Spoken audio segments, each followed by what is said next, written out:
What's the point? Sometimes I find myself asking this question in all the work that I engage in. Seems like a good question to revisit from time to time. My name is Bill Wilmot, one of the implementation specialists at CAST. Near the beginning of every introduction to UDL, we talk about the importance of having clear, rigorous learning goals, with the means separated from the outcomes. This connects directly to supporting the development of expert learners. So let's dive in right there. So what is the point? As teachers, we are preparing students for a great diversity of future lives of work and citizenship, some of which no one can even anticipate. New technology and changes in the world of work lead to constantly evolving jobs. Our role in preparing young people for this future world must also evolve away from preparing for specific roles toward ensuring well-developed skills, meaningful content knowledge, and grounded self-knowledge, and a sense of how all of this might add up to a future life. Let's take a step back and share a little bit about our own purpose. Why are you doing what you're doing? Why did you become an educator? How did you end up here? As an educator, what are you hoping to accomplish? When in your professional practice do you feel most connected to your professional purpose? What's going on when you feel that connection? Pause here to discuss your professional purpose. Have a conversation with colleagues about why you became an educator.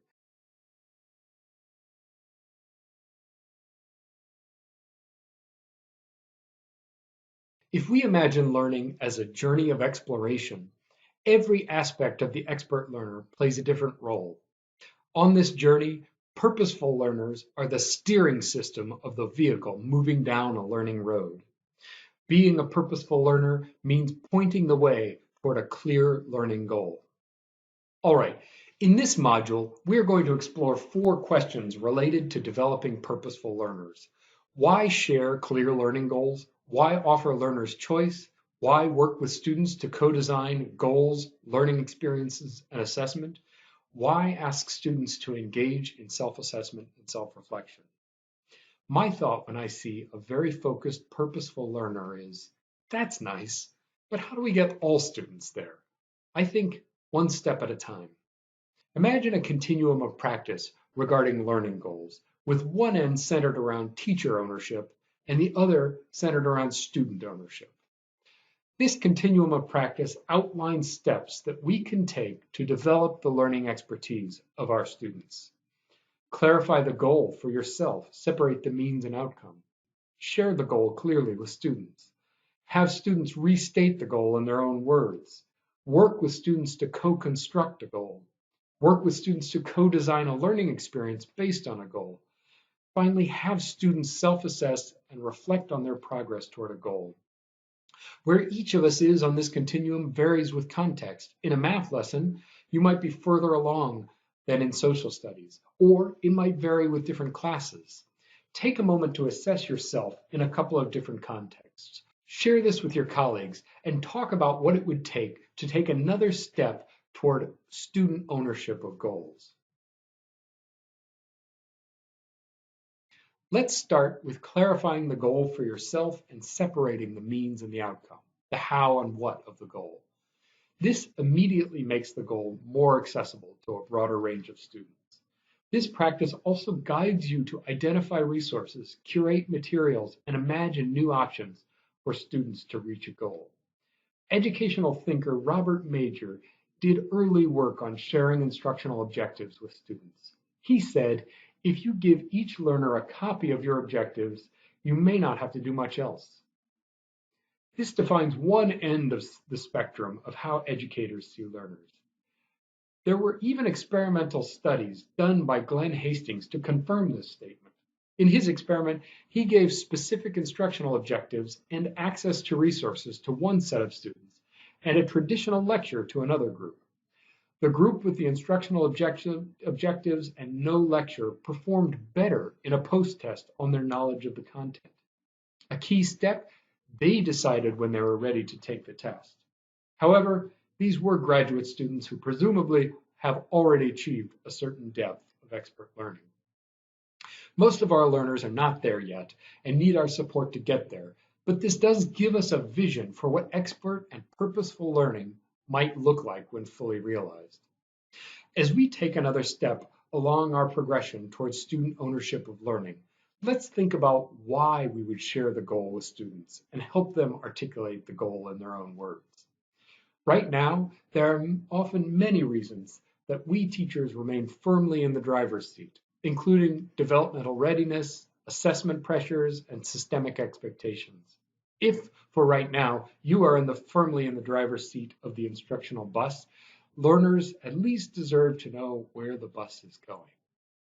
On the other end of the spectrum from Robert Major, we could imagine the authoritarian educator who says, "You have to listen to me, the teacher, because I said so."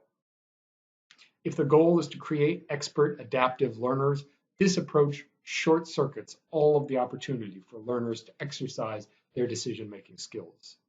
Somewhere in the middle is the idea that articulating learning goals has an orienting and organizing effect.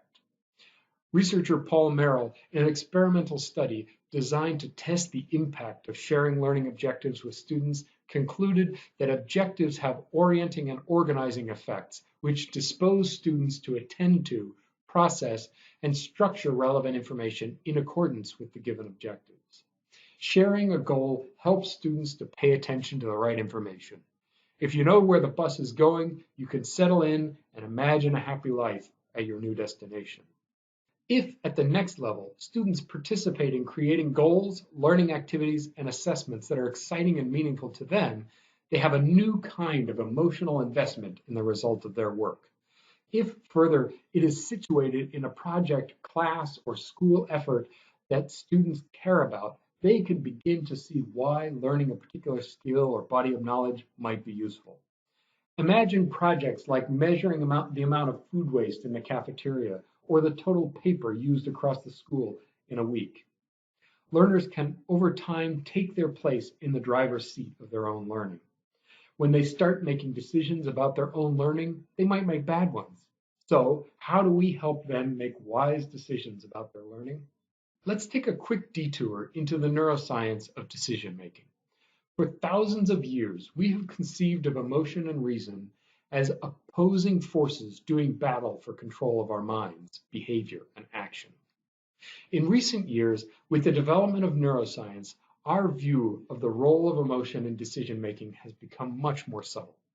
Neuroscientists on the search for situations that involve clear decision making where clear rules can be applied to determine the best outcome, of course, landed on gambling.